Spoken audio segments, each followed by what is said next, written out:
یہ کہانی ہے رشید کی، ایک ایسے بیٹے کی جس کی ماں زرینہ مائی اپنے گاؤں میں ایک ولی کی طرح مانی جاتی تھیں۔ ان کی زندگی نیکی اور پارسائی کی ایک مثال تھی، لیکن ان کی موت نے ایک ایسا راز فاش کیا جس نے سب کچھ بدل کر رکھ دیا۔ سوچئے، کیا ہو اگر ایک ولی کی قبر سے چیخیں آنے لگیں؟ یہی وہ سوال تھا جس نے رشید کی دنیا ہلا دی تھی۔ میری ماں تو ایک نیک خاتون تھیں، ایک ولی صفت عورت، تو پھر ان کی قبر سے چیخوں کی آوازیں کیوں آ رہی ہیں؟ اس سوال کا جواب ایک ایسی گہری تاریک حقیقت میں چھپا تھا جس کا کوئی تصور بھی نہیں کر سکتا تھا۔ تو چلیں سب سے پہلے دیکھتے ہیں کہ زرینہ مائی کی ظاہری زندگی کیسی تھی اور گاؤں میں انہیں کیسا مقام حاصل تھا۔ زرینہ مائیں کوئی عام خاتون نہیں تھیں، وہ تو گاؤں کی جان تھیں۔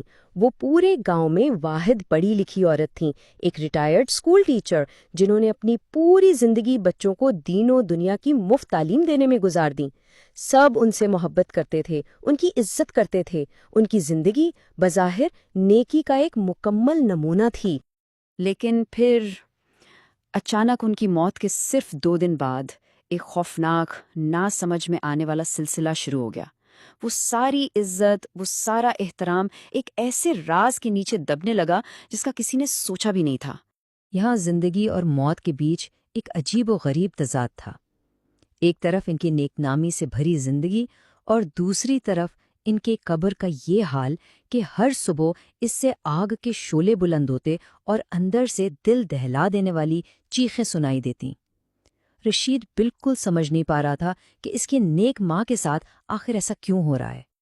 اب کہانی کے دوسرے حصے میں ہم رشید کے اس سفر کو دیکھیں گے جو اس نے اپنی ماں کی سچائی جاننے کے لیے شروع کیا۔ تصور کریں، ہر صبح اندھیرے میں رشید اکیلا قبرستان جاتا۔ وہ پانی ڈال کر قبر کی آگ تو بجھا دیتا، لیکن اس کا اصل مقصد گاؤں والوں کی نظروں سے اس شرمندگی کو چھپانا تھا۔ اس کا دل اندر ہی اندر ٹوٹ رہا تھا اور ذہن میں بس ایک ہی سوال گردش کر رہا تھا، آخر کیوں؟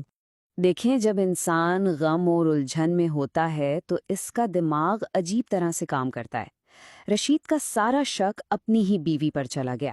اسے لگا کہ اس کی ماں کی اچانک موت کے پیچھے اسی کا ہاتھ ہے، شاید اس نے زہر دیا ہے۔ اس کا سارا غصہ اور درد ایک بے گناہ پر اترنے لگا، اور اسی دوران اسے وہ خواب آنے لگے، ہر رات ایک ہی خواب کہ اس کی ماں اذیت میں رو رہی ہیں اور بار بار کہہ رہی ہیں، اسے کہو مجھے معاف کر دے، لیکن وہ کون تھی یہ بات وہ کبھی نہیں بتاتی تھی۔ اس راز نے رشید کی نیندیں اڑا دی تھی۔ جب کوئی راستہ نہ سوجھا تو رشید گاؤں کے امام صاحب کے پاس پہنچ گیا۔ امام صاحب نے جب ساری بات سنی تو ایک ایسا مشورہ دیا جس سے رشید کے پیروں تلے زمینی نکل گئی۔ انہوں نے کہا، بیٹا یہ معاملہ اللہ کا نہیں بندے کا لگتا ہے، یہ حقوق العباد کا معاملہ ہے۔ اگر سچ جاننا ہے تو تمہیں قبر کھولنی پڑے گی۔ بس یہیں سے کہانی کا وہ حصہ شروع ہوتا ہے جہاں دہائیوں پرانا ایک دفن سچ باہر آنے والا تھا۔ اس رات رشید نے ہمت کر کے قبر کھودی، لیکن جو منظر اس نے اندر دیکھا وہ بیان سے باہر ہے۔ وہ چیخ بھی نہ سکا اور وہیں دہشت سے بے ہوش ہو کر گر پڑا۔ جو کچھ اس نے دیکھا وہ اس کی بدترین سوچ سے بھی کہیں زیادہ بھیانک تھا۔ جب اسے ہوش آیا، وہ کسی طرح لڑکھڑاتا ہوا گھر پہنچا تو دیکھا کہ اس کی بیوی وہاں نہیں تھی۔ اس کا شک پھر سے بھڑک اٹھا اور وہ برے برے خیالات کے ساتھ رات کی تاریکی میں اس کے پیچھے نکل پڑا۔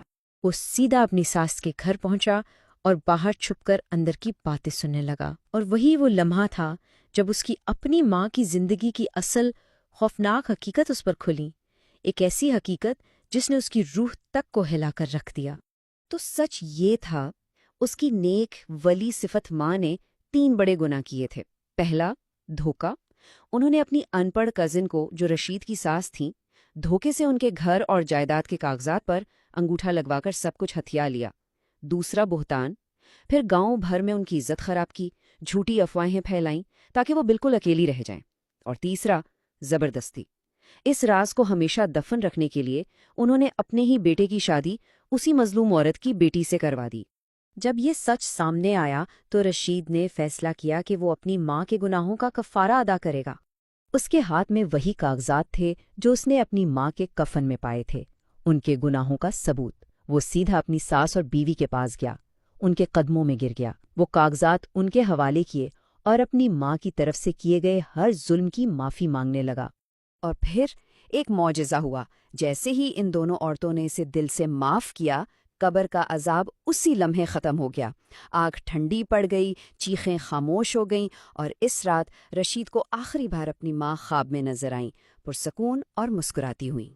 کہانی تو یہاں ختم ہو جاتی ہے، لیکن اس کا سبق وہ ہمیشہ ہمارے ساتھ رہے گا۔ یہ کہانی ہمیں ایک بہت اہم بات سکھاتی ہے، جسے حقوق العباد کہتے ہیں، مطلب بندوں کے حقوق۔ دیکھیں، اللہ تعالیٰ اپنے حقوق جیسے نماز یا روزہ تو شاید توبہ کرنے پر معاف کر دے، لیکن اگر ہم نے کسی انسان کو تکلیف دی ہے، اس کا حق مارا ہے، تو اس کی معافی اللہ نہیں، وہی انسان دے سکتا ہے جس کے ساتھ غلط ہوا۔ تو اس پوری کہانی سے ہم نے کیا سیکھا؟ یہی کہ انسان کا اصل کردار اس کی ظاہری نیکی نہیں، اس کا عمل ہے۔ کسی کی جائیداد، عزت یا سکون کو برباد کرنا بہت بڑا گناہ ہے، اور اس کا کفارہ صرف توبہ نہیں بلکہ اس انسان سے معافی مانگنا ہے جسے ہم نے دکھ دیا۔ اور سب سے بڑھ کر یہ کہ معافی میں وہ طاقت ہے جو اس دنیا میں بھی سکون لاتی ہے اور اگلی میں بھی۔